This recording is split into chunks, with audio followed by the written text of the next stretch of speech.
دیکھیں یہ جیسے میں نے آپ کو پہلے بتایا نا کہ نیپرا تو ایک فیصلہ دے عام آدمی کے لیے، تو نیپرا نے تو فیصلہ دے دیا نا کہ نیپرا نے تو کمی دے دی ہے کہ یہ کمی ہے جو کہ امپلیمنٹ ہونی ہے. اب امپلیمنٹیشن نیپرا تو نہیں کرتا نا، نیپرا تو ریگولیٹر ہے. نیپرا پہلے بھی ایسے ہوتا ہے کہ مختلف کمپنیز ہوتی ہیں جس میں ان کے جب سرمائی ایڈجسٹمنٹ ہوتی ہے، ان کی ماہانہ فیول ایڈجسٹمنٹ ہوتی ہے، یہ مختلف ہوتی ہیں. اب اس سی نے کہا ہے کہ جو ماہانہ اور سرمائی کا جو فیصلہ ہوگا وہ بھی کے الیکٹرک کے صارفین پر ہوگا، کیونکہ کے الیکٹرک کی جو اپنی جنریشن ہے وہ بہت مہنگی ہے. ہم جب بھی دیکھتے ہیں کہ الیکٹرک کی جنریشن تقریباً 40 روپے تک بھی جاتی ہے، جبکہ جو دوسری طرف ہم دیکھتے ہیں تو جو نیشنل ہماری ایوریج باسکٹ ہے اس کی پرائس کم ہوتی ہے تو اس کو سبسیڈائز کیا جاتا ہے. تو نیپرا نے تو یہ کبھی بھی نہیں کہا کہ یہ نیپرا جو اپنا فیصلہ دے دیتی ہے وہ بڑا کلیئر ہوتا ہے.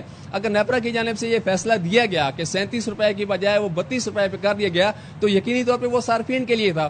لیکن مسئلہ یہ ہے کہ اس پہ اور اس کو طور پر وہ صارفین کے لیے وہ سبسڈی تھی، وہ جو کمی تھی وہ صارفین کے لیے تھی. ہاں لیکن بھائی جب ہم یہ دیکھتے ہیں جب یہ پیسے بڑھائے جاتے ہیں تو پھر پیسے فوراً سے جی عوام پر لاگو ہو جاتے ہیں کہ بڑی ہوئی قیمت انہیں دینی ہے، مگر جب کم ہوئے تو اس کا فائدہ کہ الیکٹرک نہیں پہنچا رہا.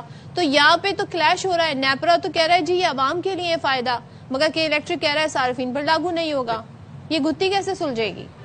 دیکھیں صرف اس میں ایک اور بات کی میں آپ کو بتا دوں کہ یہ جو فیصلہ ہے نا یہ بڑا کمپریہنسو ہوتا ہے کہ الیکٹرک کے 4-5 فیصلے ہیں اس میں ٹرانسمیشن کے والے سے، ڈسٹریبیوشن کے والے سے. یہ ملٹی ایئر ٹیرف ایک بڑا کمپریہنسو ڈاکومنٹ ہے. کچھ عرصہ پہلے بھی یہاں پہ یہ ہوا تھا کہ کے الیکٹرک، چونکہ کے الیکٹرک کا ہمیشہ سے یہ کہنا ہے کہ جو آپ نے بات کی میں اسی کنٹیکسٹ میں بات کر رہا ہوں کہ کے الیکٹرک کو نیپرا نے کہا تھا کہ آپ کے جو ریکوریز ہوتی ہیں، کہ الیکٹرک نے کہا تھا جو ہماری کم ہوتی ہیں، ہمارے بندے جاتے ہیں ان کو وہاں گولیاں ماری جاتی ہیں، ہم نے ریکوریز نہیں کر سکتے، تو یہ کچھ جو لاسز ہیں نا یہ ہمیں ٹیرف میں بلڈ ان کرنے کی، یعنی صارفین سے وصول کرنے کی اجازت دی جائے. تو انٹرسٹنگلی نیپرا نے وہ فیصلہ برقرار رکھا ہے، یعنی وہ تقریباً مور اور لیس 50 ارب کا امپیکٹ ہے جو کہ صارفین سے ہی وصول کیا جائے گا، کیونکہ بلنگ جو وہاں سے ریکوریاں نہیں ہوتی. تو کے الیکٹرک کو کچھ ریلیف بھی دیا گیا ہے. ایسا نہیں ہے کہ وہ ان کے ساتھ کوئی ایک بالکل ہی ایسا کیا گیا کہ ان کو ٹارگٹ کیا گیا، ایسا نہیں ہے. جو ان کی ریکوریز کے حوالے سے ان کی رائٹ آف کلیمز تھا اس کا فیصلہ برقرار رکھا ہے. کافی ساری چیزیں ہیں جس میں نیپرا نے ایک بات بتائیں علیم، ایک بات بتائیں. آج فار ایگزامپل نیپرا 10 روپے اضافے کا اعلان کر دے فی یونٹ کے اندر، ہم دیکھیں گے کل سے ہی جو اگلا جو ہمارا بل آئے گا اس میں اس فیصلے کے اوپر منو ان عمل کیا جائے گا کے الیکٹرک کی جانب سے. اور اب جب 7 روپے 60 پیسے کمی کی بات ہوئی ہے تو اس کو پہیلی بنا دیا گیا ہے. کیا اتھارٹی اپنے اختیارات استعمال کر سکتی ہے اپنا حکم منوانے کے لیے؟ دیکھیں نیپرا بیسیکلی ایک ریگولیٹر ہے، کوئی بائی فورس اس کے پاس ہے نہیں. پہلے بھی یہ ہوتا ہے، مختلف ہم ہیئرنگز میں دیکھتے ہیں کہ کے الیکٹرک کی مختلف ہیئرنگز آتی ہیں، ہمیشہ کے الیکٹرک کو گرل کیا جاتا ہے. جو ان کے ممبر ٹیکنیکل ہیں نیپرا کے، ان کی جانب سے کافی ریزنٹمنٹ شو کی جاتی ہے کہ کے الیکٹرک کے بہت ساری ایشوز پہ نیپرا اتھارٹی کی جانب سے بہت زیادہ تحفظات ہوتے ہیں. پہلے بھی ایسا ہوتا ہے. دیکھیں اگر جیسے کہ آپ نے بات کی ہے، اب تو کے الیکٹرک کہہ رہی ہے کہ جناب اس سے ہماری پرفارمنس افیکٹ ہو جائے گی، ہمارے آپریشنس افیکٹ ہو جائیں گے، ہمارا ٹیرف بہت زیادہ کم کیا جائے گا. لیکن یہ نہیں دیکھا جا رہا کہ ملک میں باقی کیا ٹیرف چل رہا ہے. ہونا تو پھر یہی چاہیے کہ ایوریج جو ٹیرف چل رہا ہے، اگر باقی کمپنی، اگر میں یہاں پہ یا یہاں پہ باقی ملک کے شہری ایک ٹیرف دے رہے ہیں، ان کو ایک ٹیرف کہا جائے کہ نہیں بھائی صاحب آپ نے تو یہی دینا ہے. ہاں لیکن یہ جو لوگ ہیں ان کے لیے یہ نہیں ہوگا، یہ ہوگا. تو فیڈرل گورنمنٹ نے بھی یہی کہا ہے کہ جناب علی آپ اس کو ایک بینچ مارک اس کا ایسا رکھیں کہ زیادہ برڈن نہ پڑے، کیونکہ یہ جو ٹیرف ڈفرینشیل سبسڈی ہوتی ہے وہ یہی ہوتی ہے کہ ایک کمپنی، اگر ہمارے یہاں دیکھیں باقی کمپنیاں بھی لاسز کر رہی ہیں، اسپیشلی جو ہماری سندھ میں مختلف کمپنیاں ہیں ان کی حالت بھی کوئی اچھی نہیں ہے. آدھو کہ کسی حد تک کے الیکٹرک نے اپنی لاسز میں امپرومنٹ کی تھی، لیکن یہ وفاقی حکومت کی یہ پٹیشن یہ تھی کہ کے الیکٹرک کو آپ نے بہت زیادہ ایکسیپشنل ٹریٹمنٹ دے دیا ہے. ایسا کرنے سے جو دیگر صارفین ہیں ان پہ بہت زیادہ برڈن پڑے گا.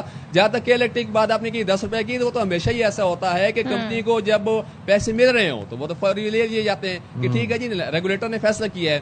اب ریگولیٹر نے فیصلہ دے دیا ہے نا، تو چاہیے تو یہ تھا کہ الیکٹرک اس کو منوان تسلیم کرتی کہ وہ اپنی کارکردگی بہتر بنائیں گے، اپنا سسٹم بہتر کریں گے، لیٹسٹ ٹیکنالوجی لائیں گے.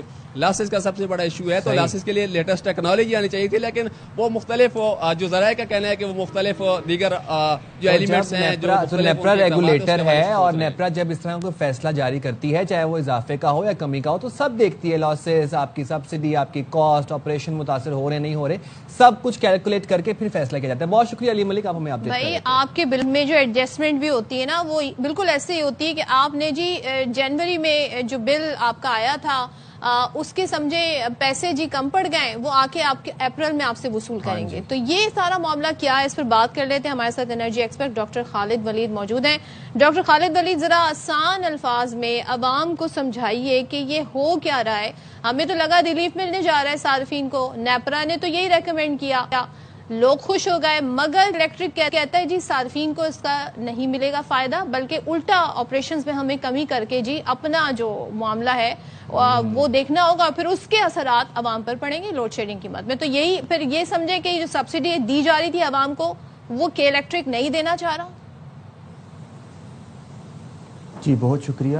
جی بالکل آپ ٹھیک کہہ رہی ہیں, اس کا فائدہ جو ہے وہ عوام تک نہیں جائے گا. اس کو اس طرح سے سمجھیں کہ پورے پاکستان میں ایک نیشنل یونیفارم ٹیرف ہے. اگر کوئی ایک ڈسٹریبیوشن کمپنی اس سے زیادہ ٹیرف یا اپنی انیفیشنسی کی وجہ سے اس سے زیادہ ٹیرف لے کے آتی ہے تو حکومت اس کو سبسڈائز کرتی ہے, اور اگر کم ہوتا ہے تو وہ جو ہے وہ سرچارج کی مد میں حکومت کے پاس ہی جا رہا ہوتا ہے. اس کا فائدہ یا نقصان جو ہے وہ لوگوں تک منتقل نہیں کیا جاتا. فیول پرائس ایڈجسٹمنٹ جو ہے وہ کی جاتی ہے, کوارٹرلی ایڈجسٹمنٹ جو ہے وہ کی جاتی ہے کنزیومرز پہ, لیکن یہ جو سبسڈی کے پیسے ہیں یہ آپ کے ملک کی خزانے میں جا رہے ہوں گے, یہ کنزیومرز تک نہیں آ رہے ہوں گے. لیکن اس سے ایک چیز انشور کی جا سکتی ہے کہ اگر کے الیکٹرک کا سسٹم ایسا ہے, جنریشن کاسٹ زیادہ ہے, تو وہ نیشنل گریڈ سے الیکٹریسٹی خرید لے, اور نیشنل گریڈ میں چونکہ الیکٹریسٹی سرپلس میں ہے تو آپ جو ہے وہ نیشنل گریڈ کی ڈیمانڈ بھی بڑھا سکتے ہیں. اس سے شاید ٹیرف نیچے آنے کے چانسز بڑھ جاتے ہیں, آپ کا نیشنل یونیفارم ٹیرف جو ہے. لیکن اس سے نقصان جو ہے وہ کے الیکٹرک کا اس مد میں ہو رہا ہوگا کہ ان کے پاس جنریشن کمپنی, اپنی جنریشن کمپنیز کو چلانے کے جو ہے وہ نہیں ہوگا. اس کا جو ڈائریکٹ میں رسپانسبل سمجھتا ہوں وہ پاکستان کا ٹیرف سسٹم ہے, جو کہ انسینٹیوائز نہیں کرتا ایفیشینٹ جنریشن کو. اگر آپ کے پاس ایک کمپیٹیٹو ٹیرف ہوتا, الیکٹریسٹی ڈسٹریبیوشن کمپنیز ایک دوسرے کے ساتھ کمپیٹ کر رہی ہوتی, تو شاید یہ سبسڈی رجیم نہ ہوتا اور کوالٹی آف سٹینڈرڈ بھی مینٹین ہو رہا ہوتا. تو ہمیشہ سے جب بھی پرائیویٹائزیشن کی جاتی ہے, آپ پرائیویٹائزیشن پلس کمپٹیشن ماڈل پہ جاتے ہیں کہ کمپنیز ایک دوسرے سے کمپیٹ کریں, بالکل اس طرح سے جیسے آپ کے ٹیلی کمیونیکیشن سیکٹر میں ہوتا ہے. ایک دو تین چار کمپنیز ایک دوسرے سے کمپیٹ کر رہی ہیں اور وہ کنزیومرز کو پیکیجز دے کے اپنے ریٹس کو کم کر کے وہ اٹریکٹ کرنے کی کوشش کرتی ہیں. لیکن پاور سیکٹر میں انفارچونیٹلی ٹیرف سسٹم ایسے بنایا گیا ہے کہ سبھی ڈسٹریبیوشن کمپنیز کو انکلوڈنگ کے الیکٹرک آپ نے گارنٹی دی ہوئی ہے کہ آپ کو اس ریٹ پہ آپ سے الیکٹرسٹی خریدی جائے گی. اگر آپ کا ریٹ اس سے بڑھ بھی جاتا ہے تو آپ کو سبسڈائز کر دیا جائے گا, اور آپ جو ہے وہ اسی ریٹ پہ کنزیومر سے چارج کر رہے ہوں گے. تو یہ ان ایفیشنسی کا باعث بنتا ہے, وہ کبھی بھی اپنے کوالٹی آف سسٹم میں, کوالٹی آف ڈیلیوری میں انویسٹ نہیں کر پاتے. تو اگر حکومت ابھی پرائیویٹائزیشن پلس کمپٹیشن والے ماڈل پہ جاتی ہے, کمپیٹ کرواتی ہے ڈسٹریبیوشن کمپنیز کو, تو شاید انوویشن بھی آئے گی, آپ کا ٹیرف بھی کم ہوگا, اور ہمیں شاید اپنے نیشنل یونیفارم ٹیرف پالیسی سے ہٹ کے کمپیٹیٹو ٹیرف کی طرف جانا ہوگا. ڈاکٹر صاحب ایک بات بتائیں کہ جب قیمتیں بڑھانے کی بات آتی ہے, جب 10 روپے اضافے کی, 8 روپے 12 روپے اضافے کی بات آتی ہے, نیپرا اجازت دیتا ہے, نیپرا ریگولیٹ کرتا ہے, سب کچھ کیلکولیٹ کر کے اضافہ کرتا ہے, وہ تو منو ان مان لیا جاتا ہے اور اگلے مہینے کے بل سے ہی وہ اضافہ ایڈ کر دیا جاتا ہے. جب کمی کی بات ہو رہی ہے, جب عوام کو فی یونٹ کم پیسوں پر, کم ریٹ کے اوپر بجلی فراہم کرنے کی بات ہو رہی ہے, تو اس کے اوپر پھر یہاں پر استداد کار کی بات آ جاتی ہے, یہاں پر پھر کے الیکٹرک وہ فیصلے کو نہیں ایکسیپٹ کرتا. نیپرا کی کیا انفورسمنٹ کہاں پر ہے, اتھارٹی کہاں پہ نیپرا کی؟ جی دیکھیں, اس کو سمجھنے کے لیے اگین یونیفارم نیشنل ٹیرف کو سمجھنا ہوگا. ملک میں ایک جتنا ٹیرف جو ہے وہ ایوریج ٹیرف رائج ہے. اگر آپ نے یہ آزادی دی ہوتی ڈسٹریبیوشن کمپنیز کو کہ وہ اپنی کاسٹ آف سروس یا اپنی جو کاسٹ ہے ان کے مطابق ٹیرف چارج کریں, تو اس ٹائم پہ باقی ملک میں آپ کی بجلی کی پرائس جو ہے وہ 34 روپے ہونی تھی ایوریج پرائس, اور کے الیکٹرک کی کوئی اراؤنڈ 39-40 روپیز ہونی تھی. تو پھر نیپرا کا یہ والا جو ڈیسیجن ہے ڈائریکٹلی امپلیکیبل ہوتا عوام پہ, کنزیومرز پہ. وہ سبسڈی سے نہ آ رہا ہوتا تو انہوں نے پرائسز کو جو ہے وہ کم کر دینا تھا. چونکہ نیشنل ٹیرف ہے آپ کا, آپ جو ٹیرف ڈفرینشیل سبسڈیز ہیں جو آپ کے بجٹ میں آتی ہیں ہمیشہ سے, اور اس کا پیسہ بھی ٹیکس پیئر ہی دے رہا ہوتا ہے, لیکن وہ کم ہو رہا ہوگا, وہ برڈن کم ہو رہا ہوگا, لیکن ڈائریکٹلی کنزیومرز پہ, الیکٹریسٹی کنزیومرز پہ اس کا کوئی امپیکٹ نہیں آ رہا ہوگا. اس کو بڑی آسان اگزامپل سے اس طرح سے سمجھ لیں کہ آپ نے ایک کلاس میں اسٹوڈنٹس کو جو ہے وہ مارکس دینے ہیں, اور آپ یہ نہیں دیکھ رہے کہ کس نے اچھا پیپر سالو کیا ہے, کس نے برا پیپر سالو کیا ہے. آپ کہتے ہیں جو کلاس کی ایوریج ہوگی اسی کے مطابق سبھی بچوں کو 50-50 نمبر ملیں گے. تو اس سے وہ بچہ جس نے 90 نمبر لیے ہیں وہ ڈس انسینٹیوائز ہوتا ہے, اور وہ بچہ جس نے 33 نمبر لیے ہیں میری طرح وہ جو ہے وہ انسینٹیوائز ہوتا ہے. تو ملک میں یہ جو نیشنل ٹیرف ہے, یونیفارم ٹیرف ہے, شاید اس کو ابھی ریوائز کرنے کی ضرورت ہے, کمپٹیشن لانے کی ضرورت ہے. وہ آپ کو پوائنٹ آ گیا. ڈاکٹر صاحب ایک چیز مجھے بتائیں کہ الیکٹرک کے ترجمان کہہ رہے ہیں جی جو نیپرا نے جو کمی تجویز کی ہے صارفین کے بلوں پر یہ لاگو نہیں ہوگی, لیکن اس کے اثرات جی عوام پر آ سکتے ہیں. تو اثرات کس طرح آئیں گے؟ ہمارے بلوں میں کمی بیشی تو نہیں ہوگی, لیکن یہ اثرات کیسے آئیں گے عوام پر؟ دیکھیں اس کو جو آپ کی کے الیکٹرک کی کاسٹ ہے وہ اس کا کچھ حصہ گورنمنٹ کی طرف سے سبسڈی سے آتا تھا, اور وہ لوگوں سے کم سے مراد کہ وہ نیشنل ایوریج پہ چارج کرتے تھے. اب چونکہ گورنمنٹ ان کو سبسڈی نہیں دے رہی ہوگی تو یا تو وہ لوڈ شیڈنگ بڑھا رہے ہوں گے کہ الیکٹرک والے, خاص طور پہ ان علاقوں میں جہاں سے بل ریکوری کم ہے, یا پھر وہ کوشش یہ کر رہے ہوں گے کہ اپنے جنریشن سسٹم کو ایفیشینٹ کر سکیں. اس کے لیے ان کو انویسٹمنٹ چاہیے ہوگی, اور پھر شاید اگلی ٹیرف پٹیشن میں جو نیپرا میں آئے گی کہ الیکٹرک شاید اس سبسڈی کو اور بڑھانے کی بات کرے گا.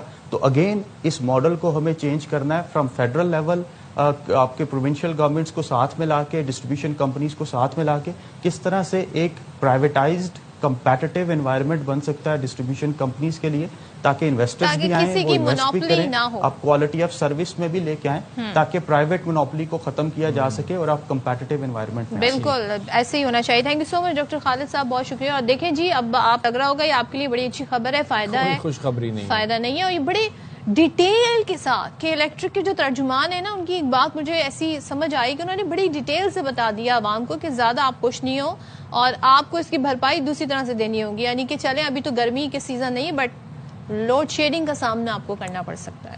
مطلب نہ 7 روپے 60 واہ واہ واہ نہ 7 روپے 60 پیسے کمی کا کوئی فائدہ تو ہو نہیں رہا, بلکہ اس کے ریپرکشنز بھی آپ لوگوں پہ آ سکتے ہیں. کوئی پتہ نہیں کہ لوڈ شیڈنگ ہو جائے اور لوڈ شیڈنگ کا سامنا کرنا پڑے آپ کو, اور اس سے پھر لاسز پورے ہوں. چلیں چھوڑیں یہ باتیں, اب ہم بات کرتے ہیں اچھے مزیدار کھانوں کی.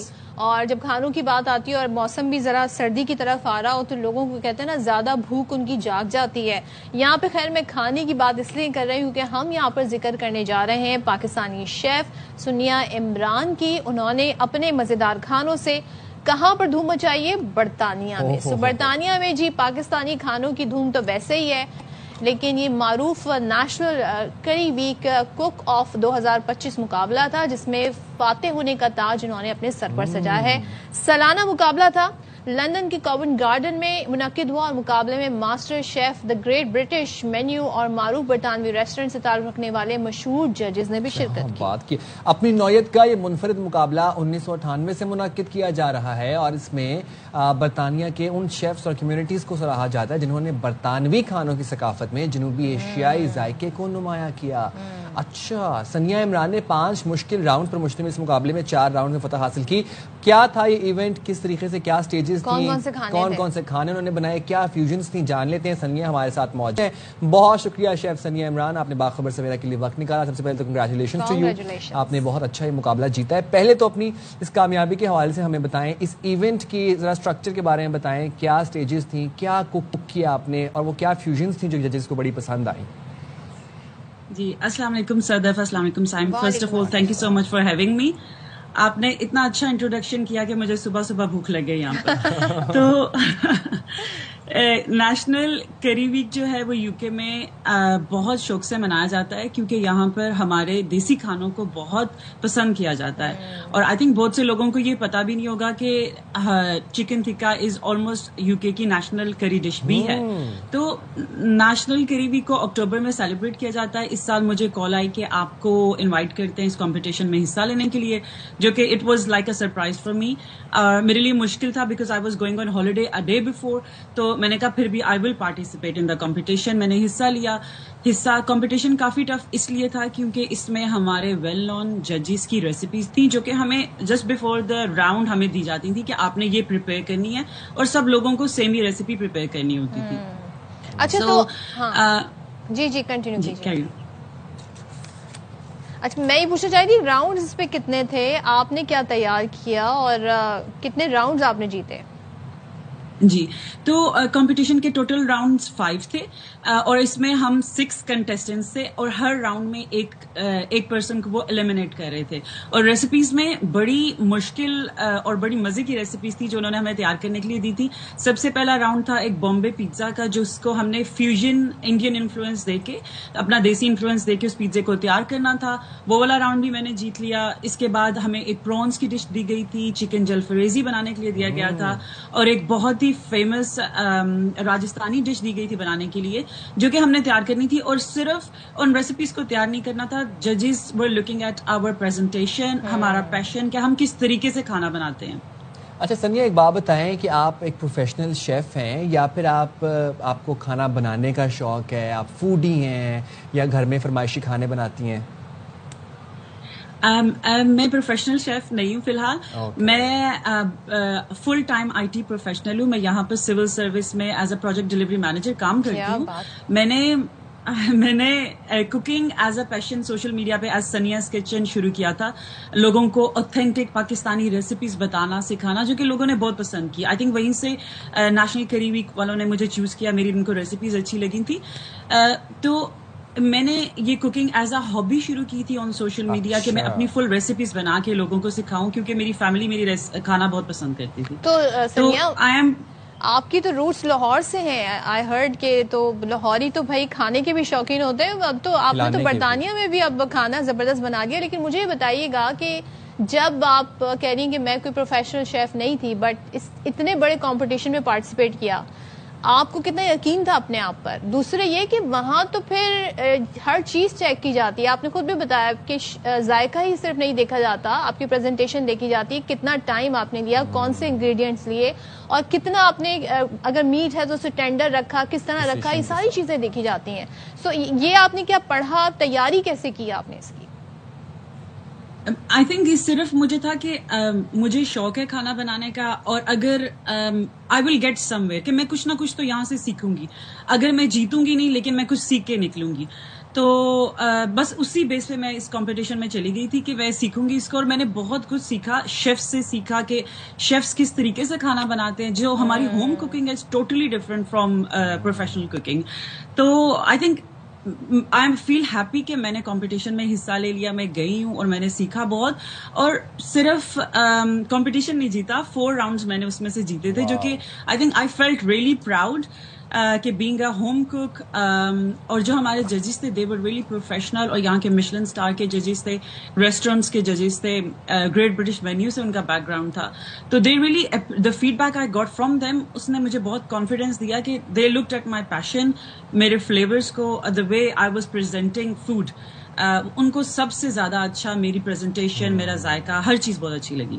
اچھا سنیا, پھر آبویسلی اس ایونٹ میں آپ کے جو کمپٹیشن میں جو لوگ تھے ان میں کچھ پروفیشنل شیفس بھی ہوں گے, ان کو بڑے پریسائزلی پتہ ہوگا اسپائسز کا, میجرمنٹس کا, پھر اس کے بعد فلیورز کا.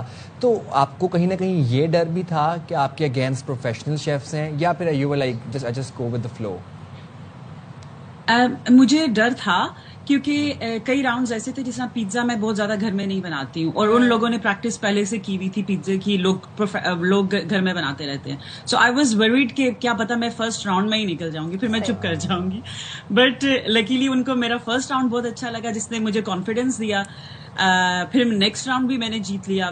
اور جو ہمارا مین فائنل راؤنڈ تھا اس میں ہم نے ایک راجستھانی ڈش بنانی تھی, لال ماس, جس میں صرف میٹ بنانا تھا, ساتھ ویجیٹیبلس تھیں, سوسز تھیں, کافی زیادہ چیزیں تھیں, جو کہ آئی فیل ویری ہیپی کہ میں نے ہمیں 50 منٹس دیے گئے تھے, تو میں نے 50 منٹ سے پہلے ہی اپنی ریسیپی کو تیار کر کے پلیٹ کر کے پریزنٹ کر دیا تھا. کیا بات. اچھا تو بھائی اب آپ نے کیا کرنا ہے آگے؟ آپ نے سول سرونٹ ہی رہنا ہے, آپ نے کوئی ریسٹورینٹ UK میں کھولنا ہے, پاکستان میں کھولنا ہے, کرنا کیا آپ نے اب؟ آپ what do you want to do?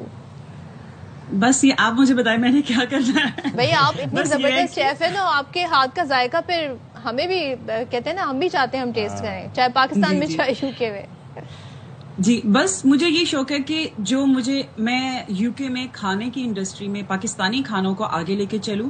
لوگوں کو میرے اوتھینٹک کھانے بہت پسند ہے. میری سوشل میڈیا پہ اچاری چکن کی ریسیپی آلموسٹ 20 ملین اس نے کراس کیا تھا, اور اتنے لوگوں نے ٹرائی کی اور اتنے لوگوں نے پسند کی. So I just want to spread my love of food, cooking, home cooking, لوگوں کو سکھاؤں اور انہیں بتاؤں کہ کھانا بنانا فیملیز کو اکٹھا کرنا اتنا مشکل نہیں ہے. اس جسٹ تھوڑی سی محنت کریں, تھوڑا سا پیار ڈالیں اور خلوص ہونا چاہیے. آئی تھنک جی سنیا تو یہ بتائیے گا, یہ آفٹر وننگ اس کمپٹیشن پھر کوئی آپ سے فرمائشوں میں اضافہ ہوا ہے, یا گھر میں فرمائشیں شروع ہو گئی ہوں, یا کچھ آرڈرز آنے لگ گئے ہوں, کسی تقریب میں کھانا بھجوا دیں, کسی پارٹی کے لیے کھانا پریپیئر کر دیں؟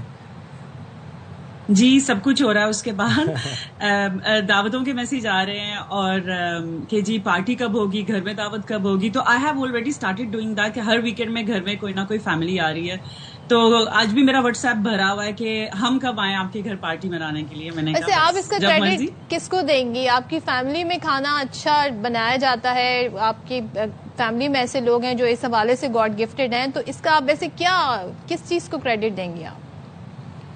اچھا, میری شادی سے پہلے ہمارے گھر میں بھی بڑا اچھا کھانا بنایا جاتا تھا. پھر شادی کے بعد بھی سارے سسرال والے بھی بہت شوقین ہیں, میرے ہسبینڈ بہت شوقین ہیں کھانے کے. تو بس آئی تھنک ایسے ہوتا ہے جب آپ کو پیار محبت ہوتا ہے تو آپ ان کے لیے کھانے کے تھرو اپنا پیار شو کرتے ہیں. تو میں نے کوشش کی جو بھی کھانا فیملی کو پسند ہے میں اس کو بناؤں, سیکھوں.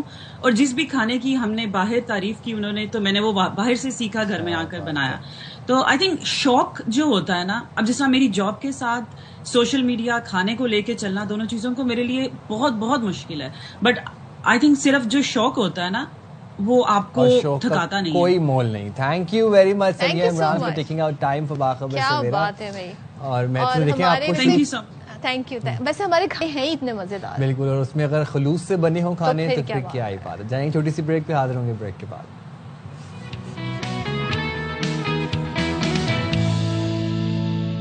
Welcome back. اور جناب پاکستان اور افغانستان وہی یہ دو ہی ملک رہ گئے ہیں کہ جن میں پولیو وائرس آج تک موجود ہے. اور at this point I don't think کہ we should have anything common with Afghanistan. اور ہم یہ دیکھتے ہیں کہ لیکن آج پاکستان سمیت دنیا بھر میں پولیو سے بچاؤ کا دن منایا جا رہا ہے, جس کا مقصد مہلک مرض سے متعلق آگاہی فراہم کرنا ہے. اب مجھے لگتا ہے کہ ایک بنیادی وجہ یہ بھی ہے پاکستان میں ابھی تک پولیو کے پائے جانے کی کہ اس طریقے سے اویئرنیس, اس طریقے سے آگاہی نہیں پہنچ سکی ٹو میسز. بالکل, اور صحیح آپ نے کہا, افغانستان اور پاکستان یہ دو ملک ہی رہ گئے ہیں آؤٹ آف آل کنٹریز جہاں پر یہ پولو وائرس جو ہے اینڈیمک کے طور پر موجود ہے. اینڈیمک یعنی کہ اس کی ریکرنگ ہوتی رہتی ہے, ٹائم ٹو ٹائم کیسز آتے رہتے ہیں. اب پاکستان میں بہت ساری پولیو کی انسداد پولیو ڈرائیو جو ہے مہم جو ہے وہ چلی ہیں, لیکن اس کے باوجود بھی ہم دیکھ رہے ہیں کہ کیسز سامنے آ جاتے ہیں. ابھی حالیہ جو نمبر بتایا جا رہا ہے وہ تقریباً ایسے نمبرز بتائے جا رہے ہیں کہ وہ 30 کے قریب, یعنی کہ اعداد و شمار بتاتے ہیں تمام صوبوں کے جو ماحولیاتی نمونے لیے گئے وائرس کی اس میں تصدیق ہوئی اور پولیو کیسز کی مجموعی تعداد 30 ہو چکی ہے, جس میں ظاہر ہے یہ صرف پورے پاکستان سے نمبر ہیں, کسی ایک جگہ سے نہیں ہے. تو بات کر لیتے ہیں کہ کیوں ہم اس پہ قابو نہیں پا رہے ہیں اور کیا وجوہات ہیں اس کی. ہمارے ساتھ موجود ہے ترجمان national emergency operation centre doctor Israr ul-Haq. Thank you so much doctor Israr. کیا وجوہات ہیں؟ افغانستان میں تو ہمیں سمجھ آتا ہے کہ بہت ساری وجوہات ہیں, جو ان کا ایک سوشل سٹرکچر ہے, جس طرح وہاں سہولیات ہیں, جس طرح وہاں پہ ایک وار رہی اتنے عرصے. پاکستان میں کیوں یہ پرسسٹنٹ ہے یہ وائرس اور اس کی ری اکرنگ کیوں ہوتی رہتی ہے؟ جی بسم اللہ الرحمن الرحیم. Thank you so very much آپ کی انویٹیشن کا. سب سے پہلے بات یہ ہے کہ پاکستان جیسے آپ کو پتہ ہے کہ مختلف کلچرز کا ایک مجموعہ ہے, تو میں کوئی ایک ایشو کی طرف پوائنٹ آؤٹ نہیں کر سکتا. اگر آپ ساؤتھ خیبر پختونخوا چلے جائیں تو وہاں پہ ہمارے سیکیورٹی اور ایکسیس ایشوز ہیں. اگر کراچی میں چلے جائیں تو وہاں پہ ہماری ٹیمیں سارے بچوں تک نہیں پہنچ پا رہی, جس میں سب سے زیادہ وجوہات جس طرح آپ نے کہا کہ مسکنسیپشن ہے پاپولیشن میں, ابھی تک وہ ڈر خوف ہے اس ویکسین کا. اسی طرح لاہور میں جو ہمارے ماحولیاتی نمونے جو ہے نا پازیٹیو آ رہے ہیں, اس کی سب سے بڑی وجہ جو ہمارے پاس آ رہی ہے وہ موبائل مائیگرنٹ پاپولیشن کی موومنٹ ہے.